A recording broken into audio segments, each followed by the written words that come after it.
Bonjour à toutes et à tous. Dans cette vidéo, on va aborder le thème du facteur de correction.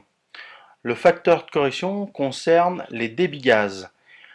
On a vu dans une vidéo précédente comment calculer le débit nominal.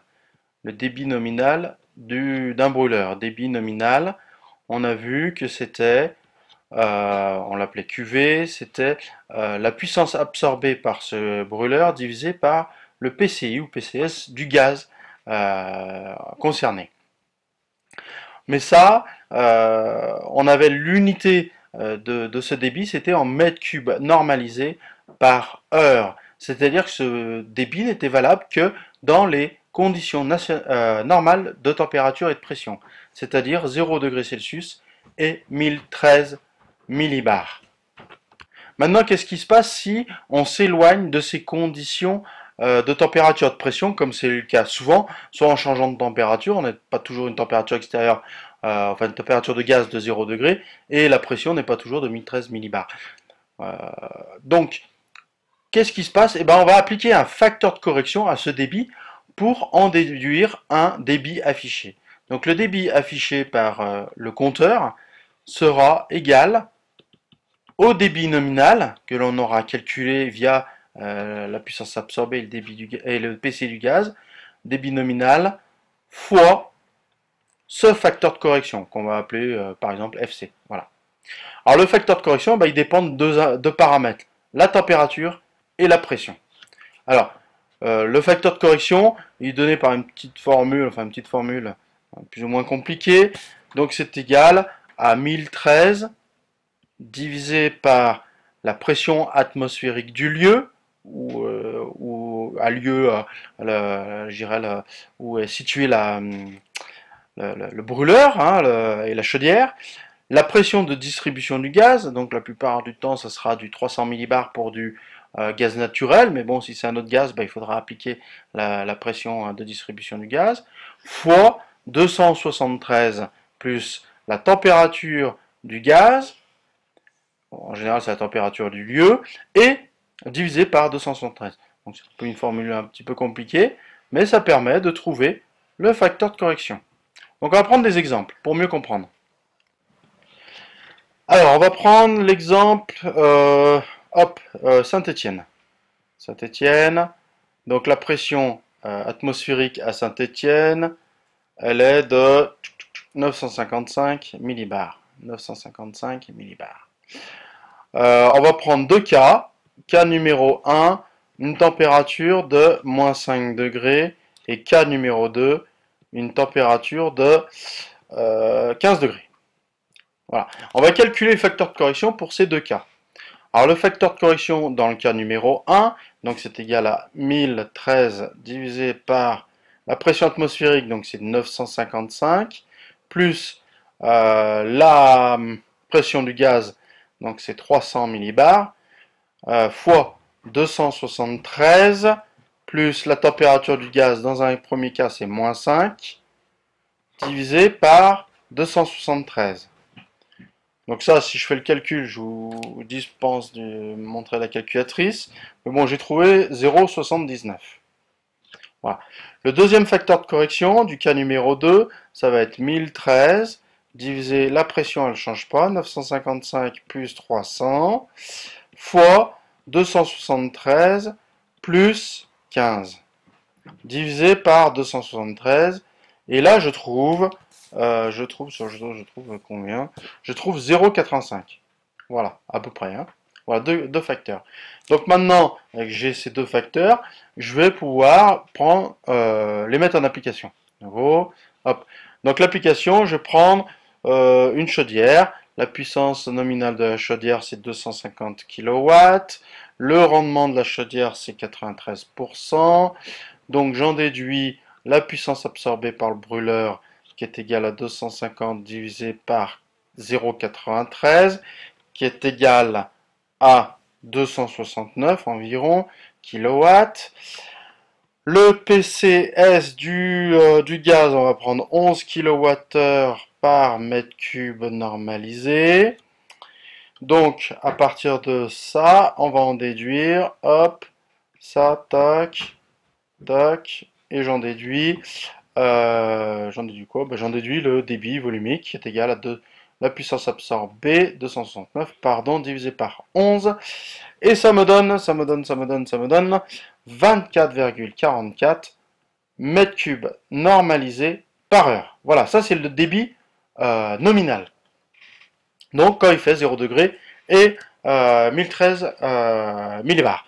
Alors maintenant, donc dans le cas numéro 1, donc quand il fait à Saint-Étienne cette chaudière, le débit affiché par le compteur sera égal au débit nominal fois le facteur de correction 1, c'est-à-dire 24,44 fois, on avait trouvé 0,79, c'est-à-dire ça fait environ 19,3 mètres cubes par heure.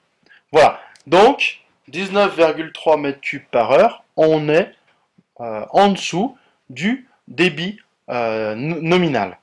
Ça, c'est le débit affiché par le compteur. Et ça, c'est le débit nominal. Voilà. Alors, si on fait le cas numéro 2, c'est-à-dire qu'on va avoir une température plus importante. Le débit affiché sera égal au débit volumique fois le facteur de correction numéro 2, c'est-à-dire toujours le même débit, 24,44, fois, on avait trouvé 0,85. Le facteur de correction, 0,85. Et là, on trouve un débit nominal de 20,8, apparemment 20,8 mètres cubes par heure. Donc, il fait chaud. Pour le même fonctionnement de la chaudière, on a un débit plus important. Normal, puisque la température augmente, le gaz se dilate, donc pour la même quantité de matière, le débit volumique sera plus important. Hein, voilà ce que ça veut dire le facteur de correction. Donc, en fait, il suffit d'appliquer la formule, de multiplier le facteur de correction par le débit nominal pour trouver le débit affiché. Mais on peut faire l'inverse, c'est-à-dire on peut trouver le débit nominal à partir du débit affiché, en connaissant le facteur de correction. Hein, et ça nous permettra de trouver le rendement, par exemple, de la chaudière. Voilà. Alors, on va faire un autre exemple que je vous laisserai faire. Voilà, je vais vous donner les nouvelles conditions. Donc, on va prendre la même chaudière, par contre, qui sera à Lille, pour les mêmes températures. Lille, la pression à Lille est de tac, tac, tac, 1011, voilà, je la cherchais, 1011 millibars. La pression à Lille est de 1011 millibars. Donc vous calculez pour les températures de moins 5 degrés Celsius et pour donc cas numéro, on va dire cas numéro 3, cas numéro 4 pour une température de 15 degrés. Donc je vous retrouve dans un moment pour faire la correction. Alors le facteur de correction numéro 3, donc pour Lille à moins 5 degrés, donc il est égal à 1013 divisé par 1011 plus 300 fois 273 plus moins 5 degrés divisé par 273. Et là, vous avez dû trouver 0,76. Voilà.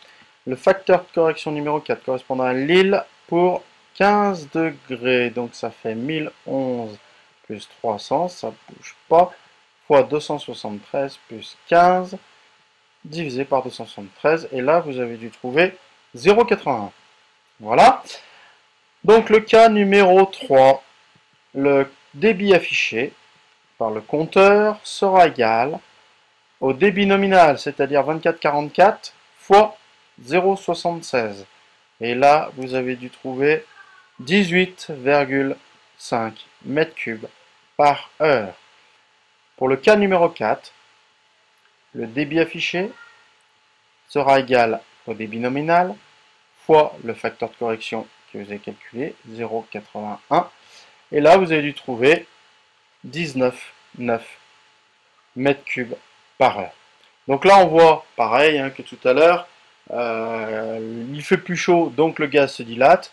Donc par unité de temps, j'ai un débit volumique plus important quand il fait chaud pour conserver la même quantité de matière. Parce que la puissance nominale de la chaudière, c'est toujours la même, elle consomme toujours autant. Voilà.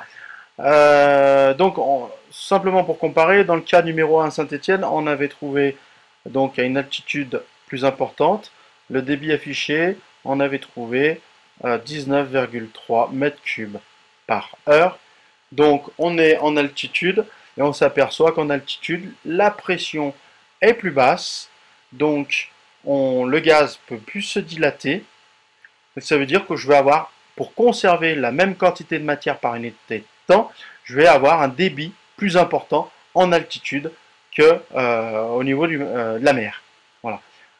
Cas numéro 2, on a trouvé à 15 degrés un débit affiché de 20,8. Donc pareil, on a un débit plus important, c'est normal, puisqu'il y a moins de pression, le gaz se dilate. Donc pour conserver la quantité de matière par unité de temps, on aura un débit volumique plus important. Donc en fait, le débit volumique, le débit affiché sera plus important quand on monte en altitude et sera plus important quand la température augmente. Voilà les deux paramètres qui influent sur le débit affiché. Voilà, donc si vous avez des questions par rapport à cette vidéo, n'hésitez pas. Sinon, bonne journée.